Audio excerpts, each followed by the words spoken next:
Hey there, welcome to our practice today. My name is Melissa and I'll be guiding this practice for our feet. And so this class will be real short. Really the intention is to bring awareness to the feet and a couple ways to stretch and strengthen the feet. And so we'll get started in our mountain pose. And so with mountain pose, it's so interesting because it looks like we're just standing there, but there's really a lot more. So let's get into the foundation of the pose, which starts with the feet.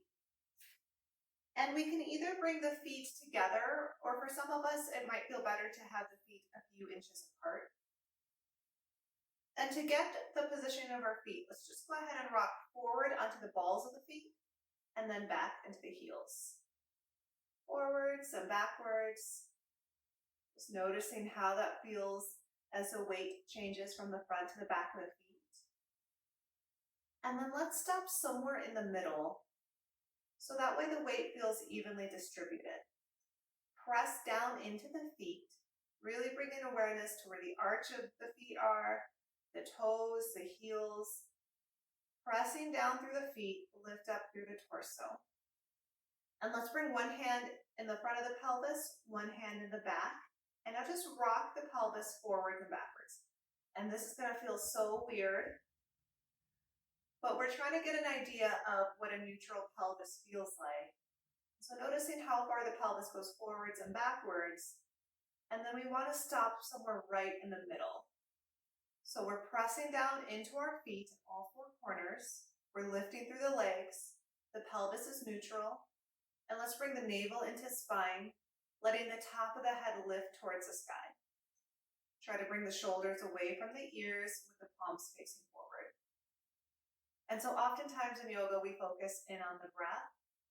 But just see how it would feel if we focused in on the feet. Maybe even closing the eyes. If you feel unstable though, you can take a soft gaze towards a fixated point. And feeling strong in mountain pose, maybe imagining what a mountain looks like, how sturdy it is, how long it's been there, and how grounded we can be in mountain pose. Actively pressing down, noticing the activation of the body as we bring all this awareness here, grounding down, simultaneously lifting up. Maybe getting a felt sense of where else you feel this posture in the body.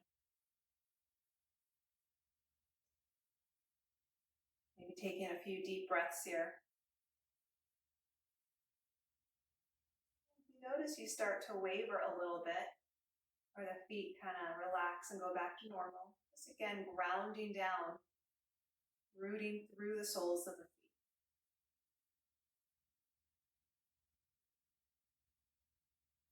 A few more breaths here.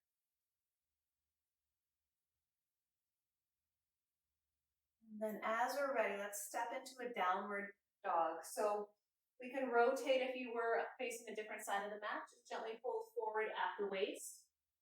Hands can press into the mat. Step back into downward dog.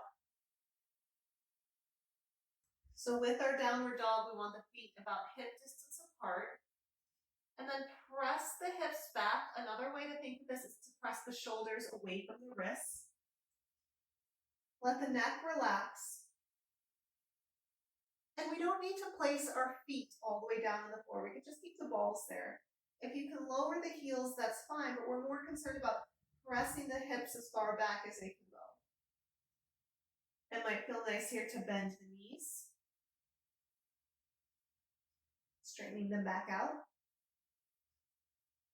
Bringing a little bit of movement and really noticing how and where you feel this in the feet.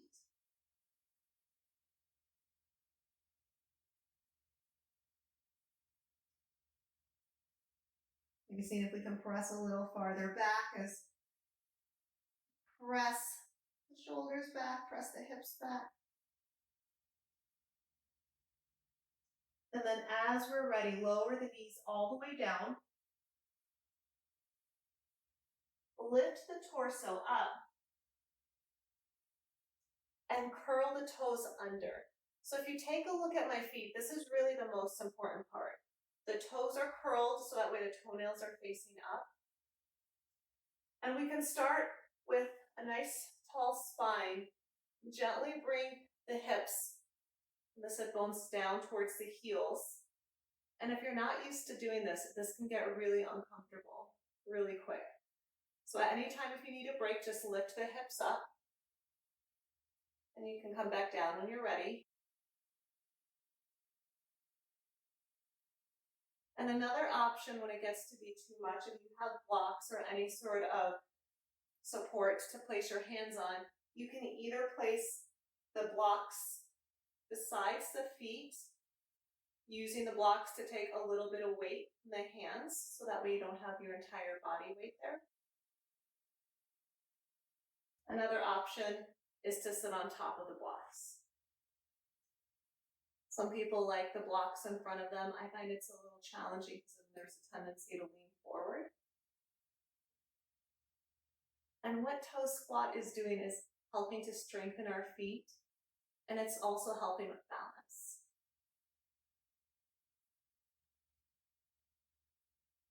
And so if you've been doing this and you're like 3 seconds in and it's challenging, don't worry about it. Just come up and come back down when you're ready. It gets easier the longer you do it.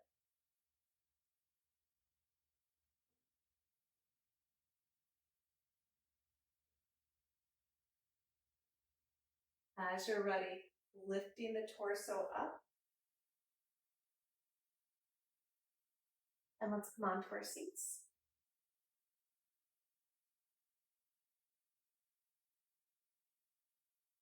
Sitting with the ankles crossed. And we'll take 3 breaths together. Deep inhale. Exhale slowly. Inhaling.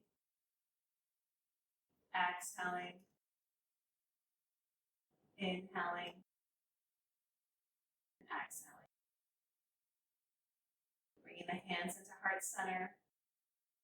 Maybe happy, maybe well, maybe at peace, and maybe at ease. Thanks for sharing your practice.